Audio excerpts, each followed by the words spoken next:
Good evening and welcome to another half-hour homage to the god of drivel. In the news this week, new footage of Mrs. Thatcher fuels concern as to why Dennis hasn't been seen around for a few weeks. In America, there's good news as a donor organ is found for Dan Quayle's brain transplant. And in London, the reason behind this week's serious congestion on the Bakerloo line is finally revealed. On Ian Hislop's team, a comic actor who was recently quoted as saying, "I'd love to play a bastard." Well, tonight he's got the chance to play two. Peter Cook.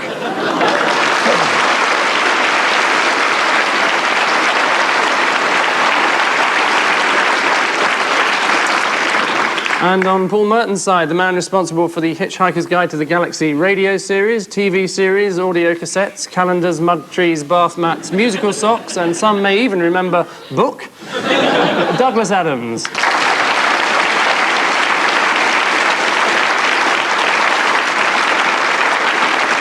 It's not brown, that jacket, is it?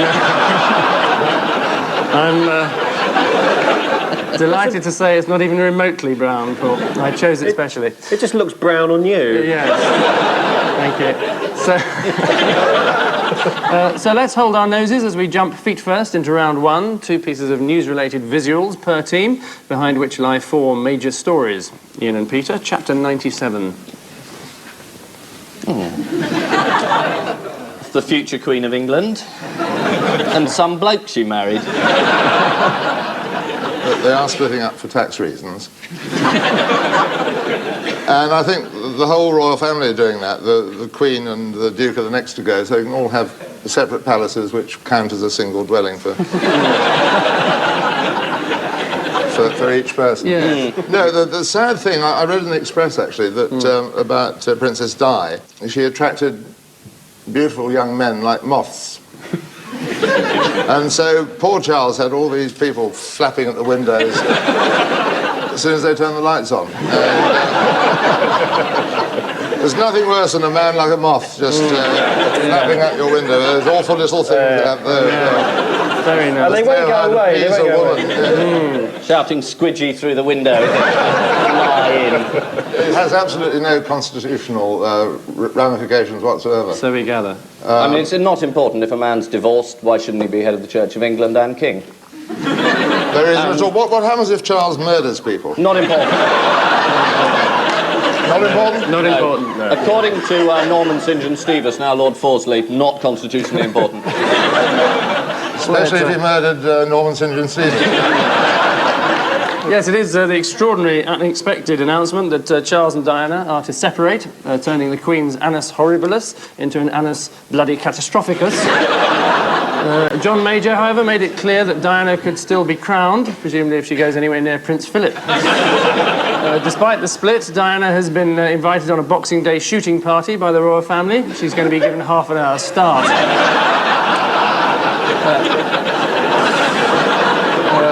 Paul and Douglas, a small family affair. Oh, Princess Anne is going to marry all these people in the hope that one of the marriages will work. Oh, she's getting divorced.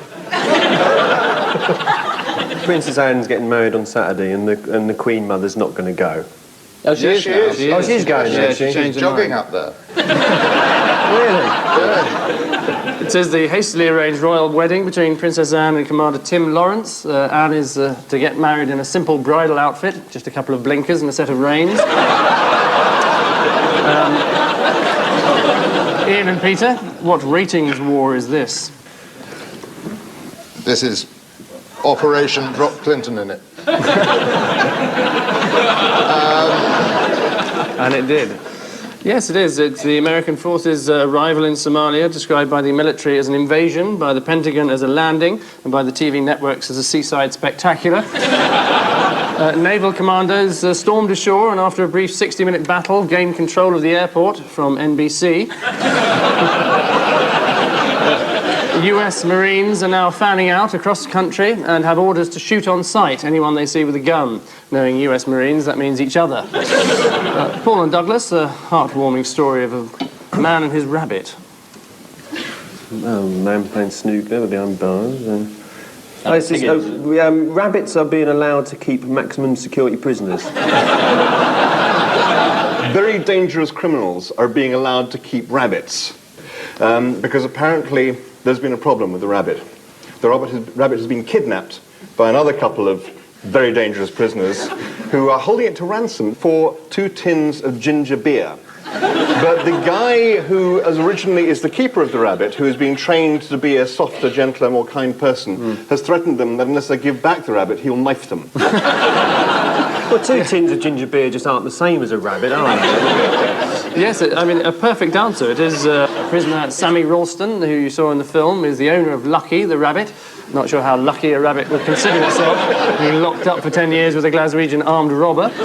The scheme's vet, Elizabeth Ormerod, said that animals were ideal for breaking down barriers. And perhaps that's why there would be so many requests for rhinoceroses. Pets are being provided for murderers. You wrote a thesis on this, Angus. Didn't Ernest Saunders have a rabbit in In the carnal sense? not in the carnal sense, in the open prison. Anybody who's interested in rabbits and prisoners will have a good time with this programme. Which bestial nonsense sweeps us majestically to the end of this round, and the sad truth is that both sides straining equally at the leash, Ian and Peter and Paul and Douglas having a level 4.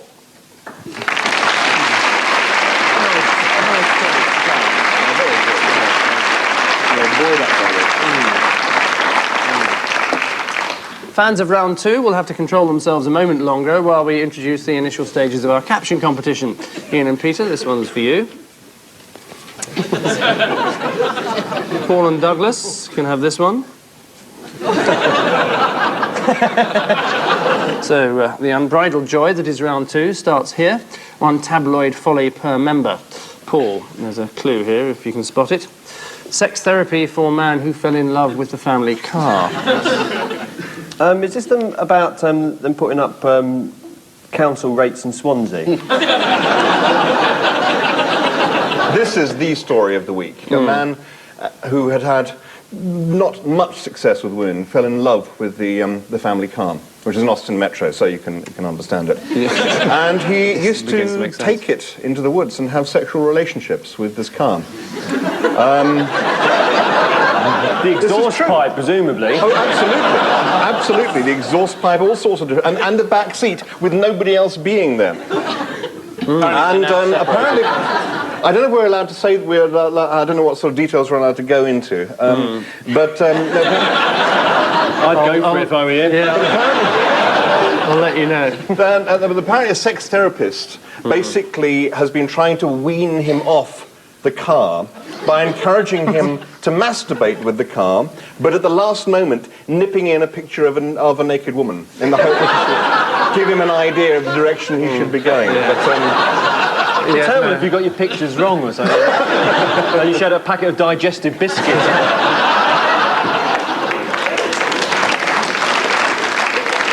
Totally embarrassing in the supermarket, isn't it?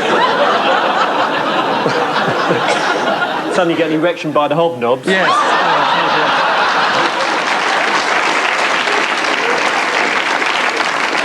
It is the story of George, his name is, who developed a close erotic relationship with the family Austin Metro. It all started when George began masturbating inside the car. Must have made overtaking rather dangerous. He was... missed up his windows as well, wasn't it? That was the very word you were trying to avoid. Yes, exactly. That's precisely what you can't get away with. Yeah. Douglas, what's behind the sweat smell of success? apparently there is some part of the year, which I think it must be about now, actually, when men sweat more than at other times of the year, because this is meant to be sexually attractive. The new number plates come out this time of year as well. So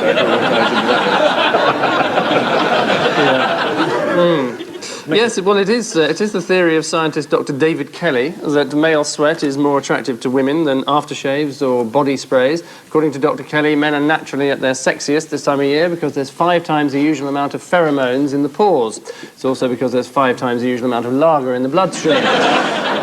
So any man who wears the same pair of Y-fronts 70 times in a row must be amazingly attractive to beautiful women. Last, the mystery of Michael Winner and Jenny Seagrove is explained.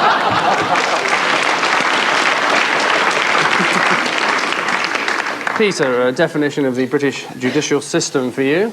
Justice is a ferret down the trousers. I fear this is a Welsh story, but Mr. David... Evan, I won't try this accent, I don't think. It is... No, Oh, I don't know, it's going rather well. or if you like, Pakistani impression. I know you're a sucker for it. It's better than sweat, isn't it? But it's a vigilante group in Wales, in Powys. It is. In Powys. That's Wales for you. Good. And this is going down well in Wales. anyway, they call themselves the 12 Just Men, and if they catch somebody, in their view, doing something illegal, rather than turn him into the police, in their charming Welsh way, they put a ferret down his trousers to teach them a sharp lesson. Yes, it's the 12 Just Men, a vigilante group in Newton, Paris. Thank you.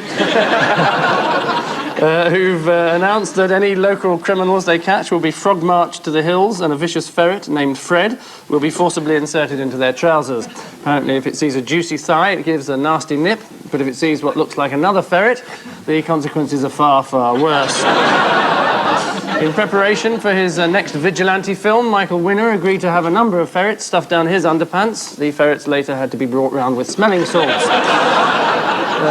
Ian, a near miss for you. Saudi cane ordeal.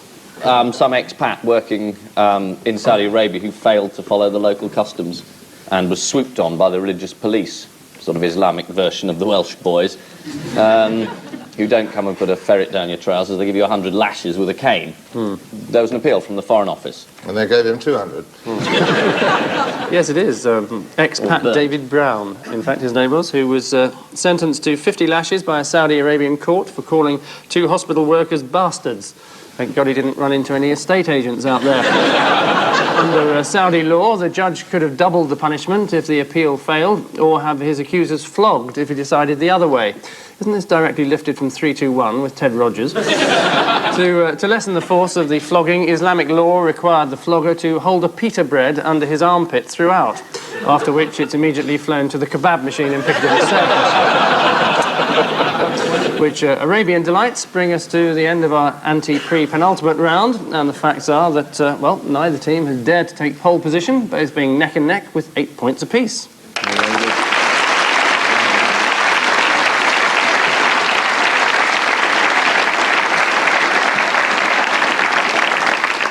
And so we blow the nose of time and examine the handkerchief of history, and nothing if not distasteful way of introducing our archive round. Ian and Peter, explain this rather strange assembly. Looks like the audience during your last monologue. You recognise Pete Murray and...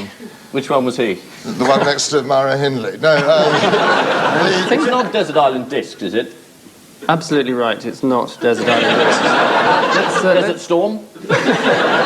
You're clutching at straws here. Des O'Connor? Let's, there you go. Let's see what transpired. Desperate.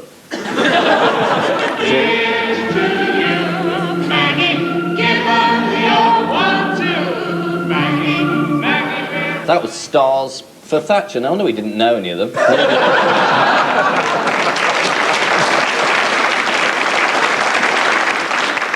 Yes, it was.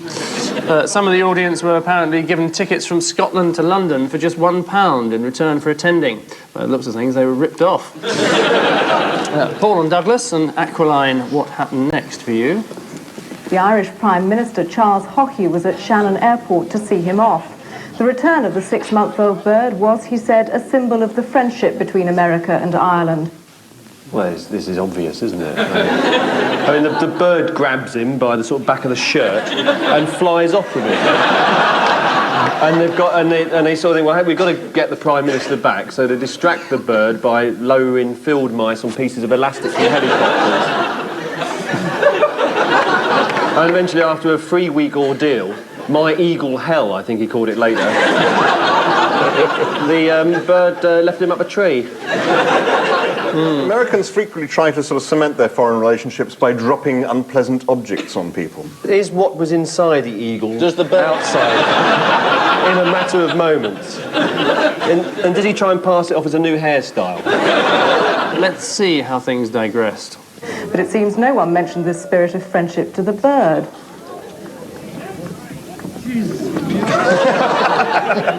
It's an eagle sent from the people of America to the people of Ireland. Makes a change from high explosives. So we find ourselves deposited at the end of this latest round, and a quick update shows that our sympathies should lie with neither team particularly, because they both have a perfect 8.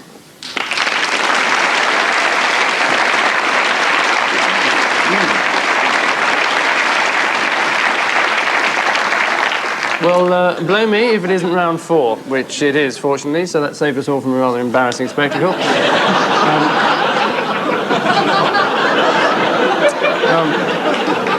I wonder what happened under that desk. Very little. It's got a Sinclair C5 under there, look. Odd one out's the name of the game. 4 worthy winners. Which one is the Paul Merton? Sorry, which one is the odd one out? Paul Merton, Benito Mussolini, Michael Fish, Jackie Onassis, and Shirley MacLaine. Shirley MacLaine has been all the others in a previous life. It is Michael Fish, is it? Because, I don't know, he's the only one who's got a spitting image puppet of him. That's desperate. I know, Jackie Onassis is the only one who can't remember where she was when Kennedy was shot.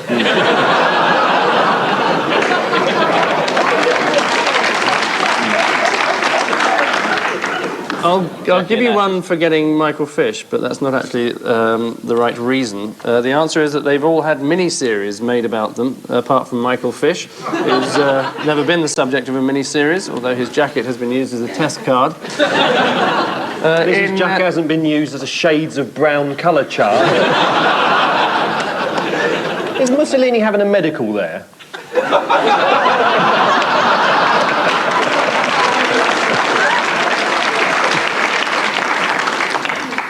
Yes. In Mussolini, The Untold Story, his part was played by George C. Scott. Well, how can it be an untold story if they told it? It was just See, Mussolini, The Untold Story, you then don't make the film. Yes, no, I think you're misunderstanding for comic effect. It was... Sorry. I do hope there's no bitterness or unpleasantness. No. Going to go on with the 2 people who were up for the same award. Oh, no, I'm not bitter.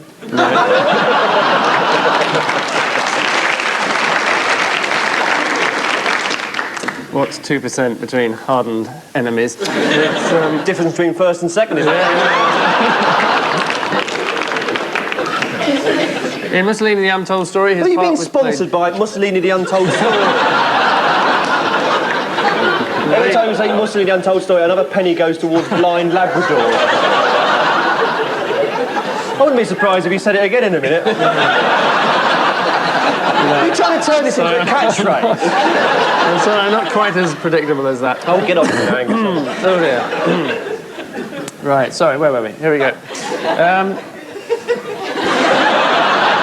Guess what the next line we're going to do? In Jackie Onassis, Douglas. And your question, a slightly more obscure foursome for you. The head of Lloyd's of London, Peter Middleton, Mary O'Hara, John Selwyn Gummer, and the singing nun. There are a lot of X's here. John Selwyn Gummer, I think, is threatening to leave the synod. Mary O'Hara is an ex-nun. The singing nun is an ex-nun. In fact, she's an ex-nun, or because she's died. So a late ex-nun. No. Yes.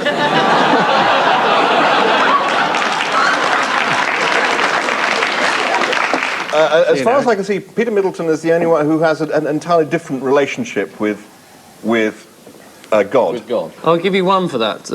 It's because you got roughly the right answer, but not the right person.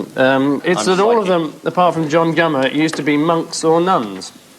Peter Middleton of Lloyd's left the monastery and now enjoys listening to latest Rolling Stones records and watching Middlesbrough Football Club. Nice to know he still denies himself earthly pleasures. Peter, four pretty faces for you. Michael Portillo, MP, Norman Scott, Jonathan Ross, and the lovely Patsy Kensit. Have they all just had babies?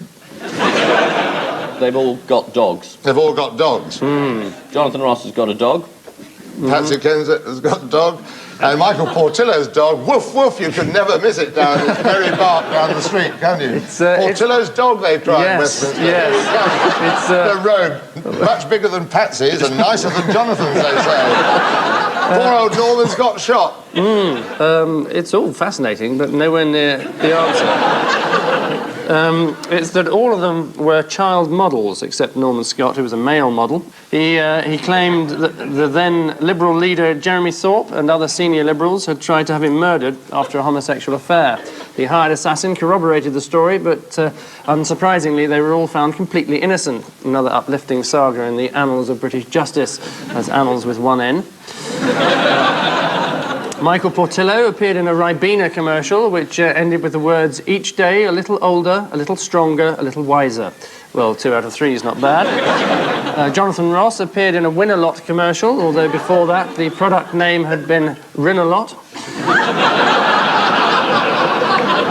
And finally, in this round, Ian, 4 household names for you. Sir Dennis Henderson, Paul Henderson, Sir Roy Watts, and Sir Peter Holmes. Thank you. Not at all. They're all called Henderson, except the last 2 you mentioned. The man in the top right is called Paul Henderson, who was the defendant in the Matrix Churchill case. Well, They've all got knighthoods. You mentioned these other blokes. They must have been knighted for services to the Conservative Party, as opposed to being attempted to put in jail for services to the Conservative Party.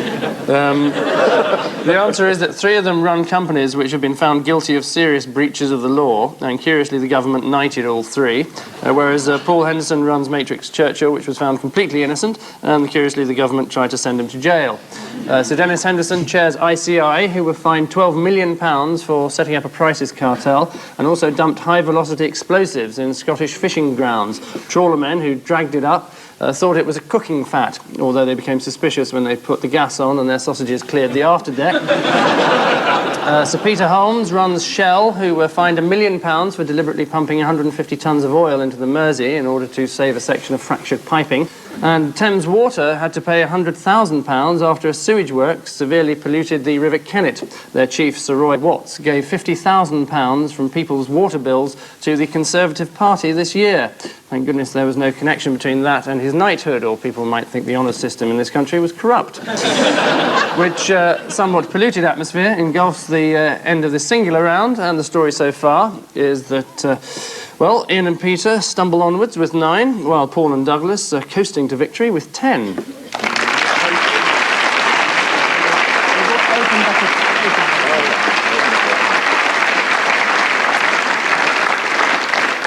And so we round the final bend and enter the home straight as the climatic missing words round hoves into view. 2 groups of depleted headlines. In what words are they deficient?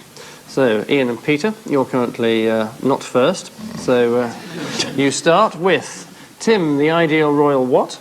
Yacht. Rhymes. Jelly. That's not the right answer. Husband. Husband is the right answer. Husband. Very good. Husbands. Next, Norman keeps what, says PM. Gerbils. All his receipts.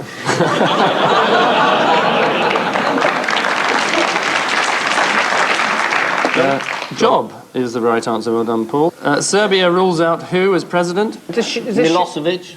Was it Shirley Bassey?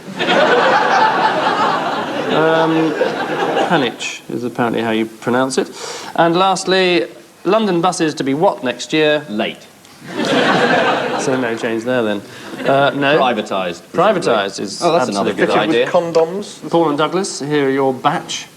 I'd love what, says Kylie. Is it a damn good scene too?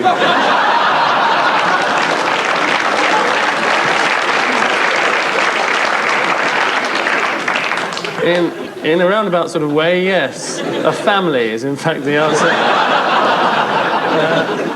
BBC loses £60 million in what? All-night poker game. It's accountancy Accountancy muddle, yeah. Cash bungle is in fact the answer we were looking for. Next, Fergie does what in search of a new image? Signs for West Bromwich Albion. Fergie marries Charles. Treads on eggshells as well, the baffling answer. And finally, Anne and Tim have already had what? Douglas Hurd. Honeymoon. Honeymoon. Anne and Tim have already had Financial enough. advice? Honeymoon is the perfect answer. Divorce. Which, furious attempt at conjecture signals the welcome end of this verbal skirmish. And sad to say, this week's humble pies are Ian and Peter with 11, and this week's Knickerbocker glories are Paul and Douglas with 17.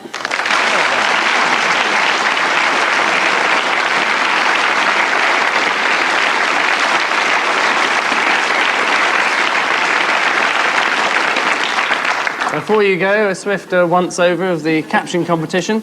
Ian and Peter, you had this to ponder.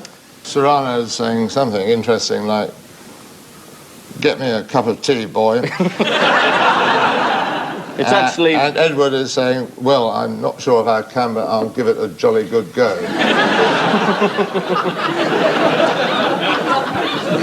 Is that Jason Donovan in the background? No, he wouldn't be hanging around Prince Edward. Good grief!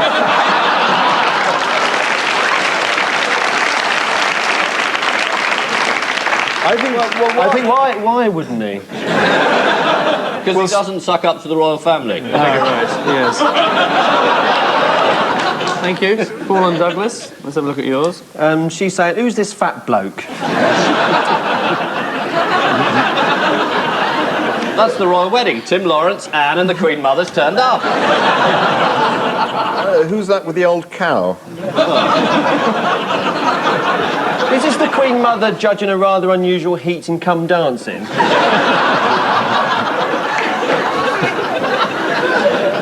Quite possibly. On which, Is it a cow saying we're living separate lives? We'll be seen together in public, obviously, me and the fat bloke, but, you know, we're not going to do stuff together. We have separate palaces, Separate and courts, I'm going to be queen. with no constitutional ramification. Which there aren't. Being a cow, no reason why I shouldn't be queen.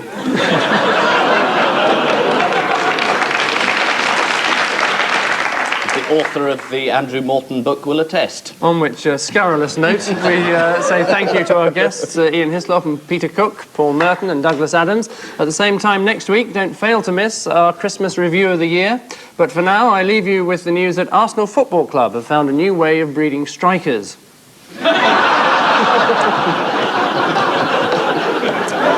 Although Diana's lost her Mercedes in the split, the royal family show there are no hard feelings by providing her with an alternative vehicle.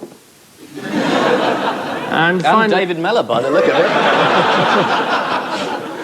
And finally, John Selwyn Gummer spots a woman priest in the Forest of Dean.